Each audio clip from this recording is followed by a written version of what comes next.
Praise Lord everyone. Bible reading in 6 months. Day 117 April 27. యెషయా గ్రంథం 45వ అధ్యాయం నుండి చదువుకుందాం. మొదటిసారి గనుక మన ఛానల్ చూస్తుంటే ప్లీజ్ సబ్స్క్రైబ్ చేసుకోనండి. అలాగే మీకు తెలిసిన వారికి కూడా ఈ లింక్ షేర్ చేయండి.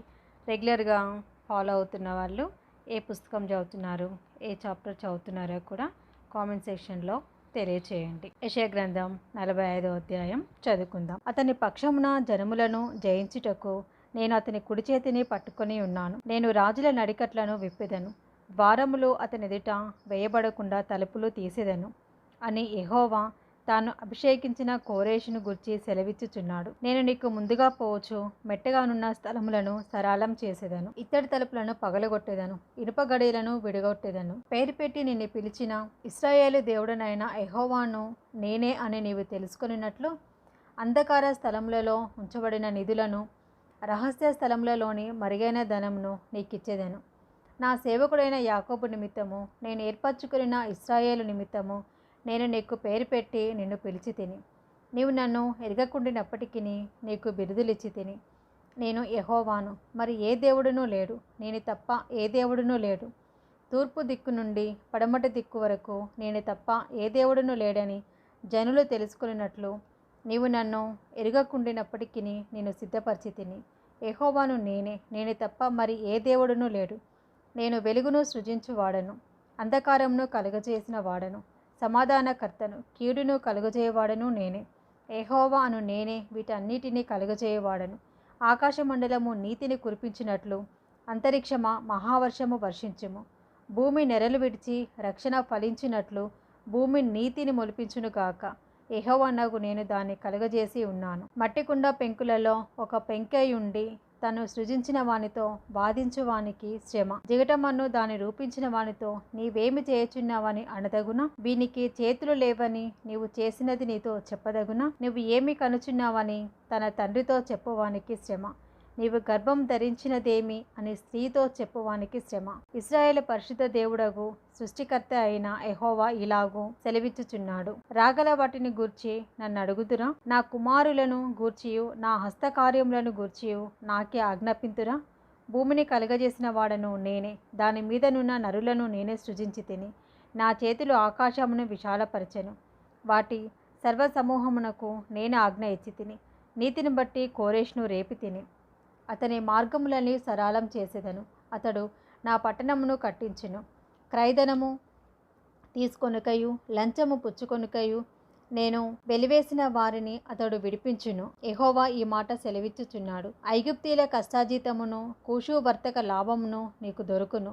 దీర్ఘదేహులైన సేబాయులను నీ యొద్దకు వచ్చి నీ వారగుదురు. వారు నీ వంట వచ్చెదరు, సంఖ్యలు కట్టుకొని వచ్చి నీ ఎదుట సాగిలపడుదురు. నిశ్చయంగా నీ మధ్య దేవుడున్నాడు, మరి ఏ దేవుడునూ లేడు, ఆయన తప్ప ఏ దేవుడునూ లేడు అని చెప్పుచు నీకు విన్నపములు చేసెదరు.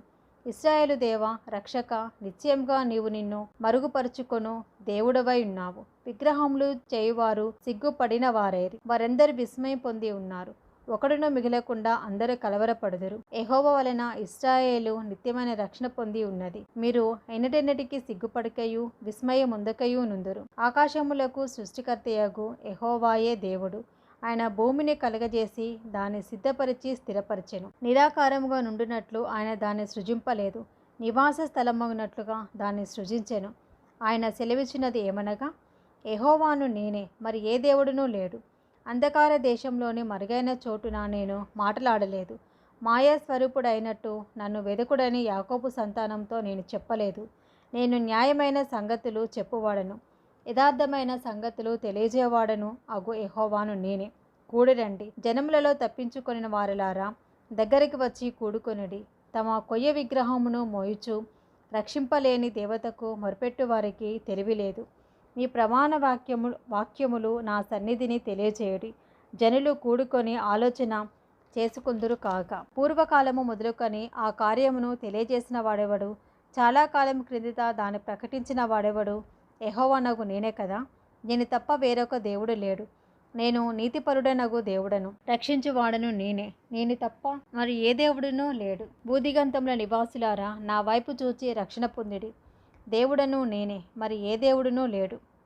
నా ఎదుట ప్రతి మోకాలు వంగుననియు ప్రతి నాలుకయు నా తోడని ప్రమాణం చేయుననియు నేను నా పేరిట ప్రమాణం చేసి ఉన్నాను.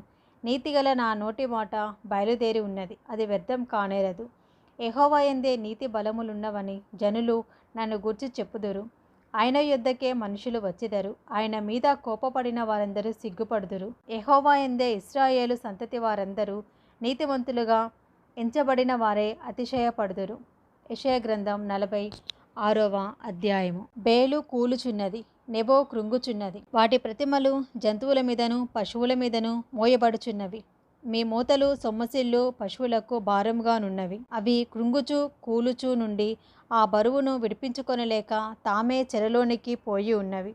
యాకోబు ఇంటివారులారా, ఇశ్రాయేలు ఇంటివారిలో శేషించిన వారులారా, గర్భమున పుట్టినది మొదలుకొని నా చేత భరింపబడిన వారులారా, తల్లి ఒడిలో కూర్చుండినది మొదలుకొని నేను చంక పెట్టుకొనిన వారులారా, నా మాట ఆలకించుడి. ముదిమి వచ్చే వరకు నిన్ను ఎత్తుకొని వాడను నేనే, తల వెంట్రుకలు నెరియు వరకు నేను ఎత్తుకొని వాడను నేనే. నేనే చేసి ఉన్నాను, చంక పెట్టుకొని వాడను నేనే, నిన్ను ఎత్తుకొనుచు రక్షించేవాడను నేనే. మేము సమానులమని నన్ను ఎవనికి సాటి చేయుదురు? మేము సమానులమని ఎవని నాకు పోటీగా చేయుదురు? దానికి సాగిలపడి నమస్కారం చేయుటకే సంచి నుండి బంగారము మెండుగా పోయువారును వెండి తూచువారును దాని దేవతగా నిరూపించవలనని కంసాలిని కూలికి పిలుతురు. వారు భుజము మీద దానిని ఎక్కించుకుందురు, దాన్ని మోసుకొని పోయి తగిన చోట నిలువపెట్టుదురు. ఆ చోటు విడవకుండా అది అక్కడనే నిల్చును. ఒకడు దానికి మొరపెట్టినను ఉత్తరము చెప్పదు, వాని శ్రమ పోగొట్టి ఎవరిని రక్షింపదు. దీన్ని జ్ఞాపకం చేసుకొని ధైర్యంగా నుండుడి. అతిక్రమము చేయవాలారా, దీన్ని ఆలోచించడి. చాలా పూర్వమున జరిగిన వాటిని జ్ఞాపకం చేసుకునుడి. దేవుడను నేనే, మరి ఏ దేవుడను లేడు. నేను దేవుడను, నన్ను పోలిన వాడెవడునూ లేడు. నా ఆలోచన నిలిచిననియు నా చిత్తమంతయు నెరవేర్చుకునేదననియు చెప్పుకొనుచు ఆది నుండి నేనే కలగబో వాటిని తెలియజేయుచున్నాను. పూర్వకాలం నుండి నేనే ఇంకా జరుగని వాటిని తెలియజేయుచున్నాను. తూర్పు నుండి క్రూరపక్షిని రప్పించుచున్నాను. దూరదేశం నుండి నేను యోచించిన కార్యమును నెరవేర్చువాలని పిలుచుచున్నాను. నేను చెప్పి ఉన్నాను, దాన్ని నెరవేర్చెదను. ఉద్దేశించి ఉన్నాను, సఫలపరచెదను. కఠిన హృదయులై నీతికి దూరంగా ఉన్న వారులారా, నా మాట ఆలకించుడి. నా నీతిని దగ్గరకు రప్పించి ఉన్నాను, అది దూరమున లేదు. నా రక్షణ ఆలస్యము చేయలేదు. సియోనులో రక్షణ ఉండకుండా నియమించుచున్నాను. నా రక్షణ ఆలస్యము చేయలేదు, సియోనులో రక్షణుండ నియమించుచున్నాను. ఇశ్రాయేలునకు నా మహిమను అనుగ్రహించుచున్నాను. యెషయా గ్రంథం 47వ అధ్యాయం. కన్యక అయిన బబులోను, క్రిందికి దిగి మంటిలో కూర్చుండుము. కల్దీల కుమారి, సింహాసనము లేకయే నేల మీద కూర్చుండుము. నీవు మృదువని అయినను సుకుమారివైనను జనులు ఇక మీదట చెప్పరు. తిరుగటి దిమ్మలు తీసుకొని పిండి విసరుము. నీ ముసుగు పారవేయము. కాలి మీద జీరాడు వస్త్రము తీసివేయుము. కాలి మీది బట్ట తీసి నదులు దాటుము. నీ కోకయు తీసివేయబడును. నీకు కలిగిన అవమానము వెల్లడి అగును. నేను ప్రతిదండన చేయుచు నరులను మన్నింపను.